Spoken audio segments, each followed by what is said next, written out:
Okay, let's dive right into this fascinating explainer of the divine archive text. Today, we're exploring the profound wisdom of Idris, tracing the everyday conveniences we absolutely take for granted, like communication and clothing, all the way back to their ancient origins. So I want you to think about the world you're sitting in right this very second.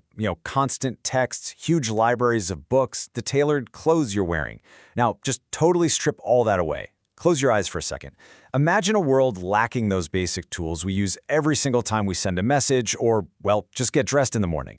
We're talking about an era where the idea of putting a thought onto paper or even carving it into stone was completely unheard of. Humanity was literally in pure survival mode. It's a stark contrast, right? On one side, you've got this raw, survivalist existence. Early humans relying entirely on oral traditions, basically wearing raw animal skins or leaves just to brave the elements. And then, on the flip side, you have modern civilization with detailed stitched garments and heavily preserved written knowledge. But what the source text reveals is super interesting.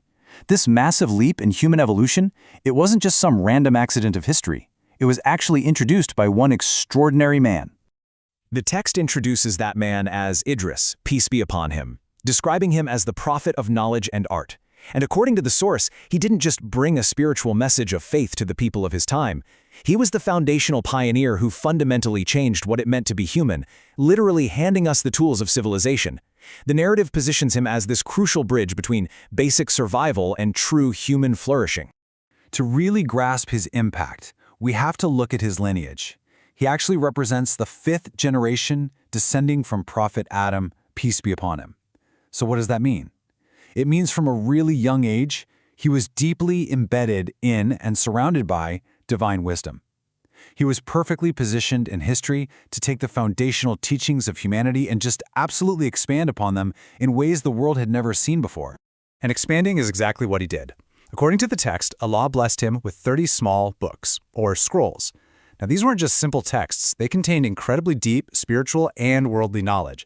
It really proves he was looking at the bigger picture, While everyone else around him was just hyper-focused on the physical struggle of the day, literally just trying to find their next meal or survive the winter, Idris was downloading, so to speak, these massive blueprints for civilization, focusing on both the earth and the heavens. Let's bring it back down to his earthly inventions to see how this all builds. Before him, people essentially lived like the creatures around them, wearing whatever they could immediately grab from nature. But he was the very first person to teach humanity the art of the craft. Get this, he taught them how to sew. Look at this progression, taking raw fabric, actually cutting the material with purpose, and then stitching it together. It sounds so simple to us now, right? But back then, this was absolutely revolutionary technology. The crucial point here is that this wasn't just about fashion, it was about elevating the human condition. He crafted garments that gave humanity dignity and genuine protection from the elements. The text essentially reframes your entire morning routine. It suggests that every single time you put on clothes, you are actively participating in an ancient legacy, a technology initiated by a prophet. Kinda completely shifts how you view getting dressed, doesn't it? But he definitely didn't stop at clothing. The source highlights him as the world's first true linguist. He masterfully learned an astounding 72 different languages. I mean, just imagine the sheer intellect and dedication required to master 72 distinct ways of communicating in the ancient world, long before translation apps or even basic dictionaries existed. Now, this wasn't just some ancient party trick or a pursuit of personal vanity. It was a profound divine tool.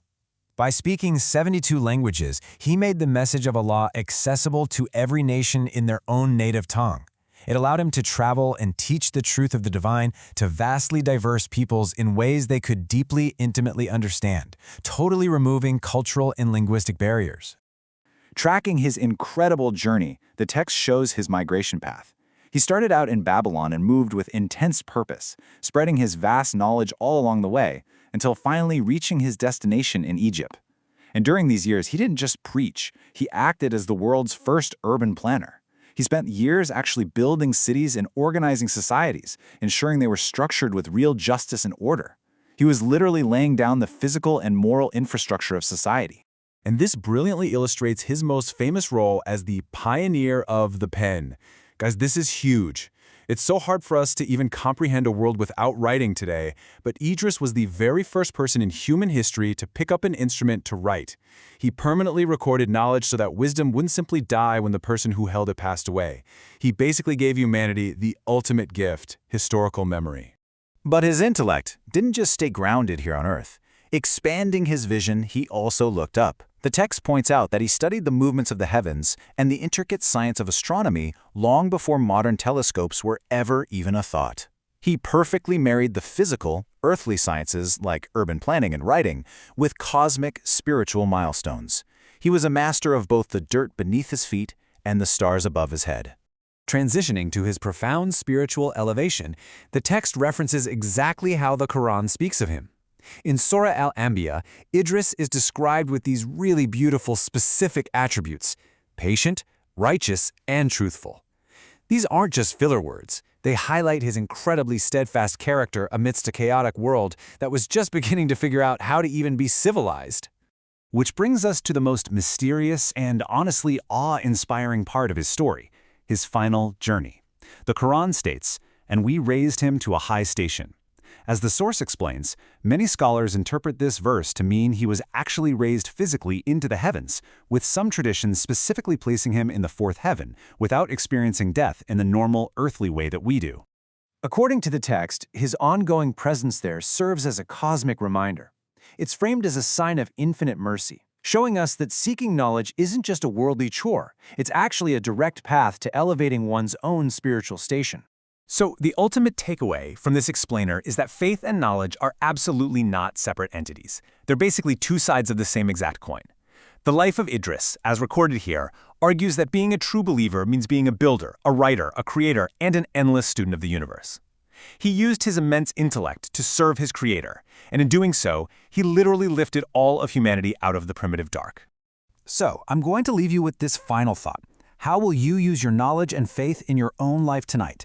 Whether this explainer inspires you to pick up a new book, reflect on the stars, or just deeply appreciate the simple stitches in the clothes you're wearing right now, remember that human civilization was built by those who flat out refused to stop learning. Keep seeking the light, stay curious, and we'll see you in our next explainer.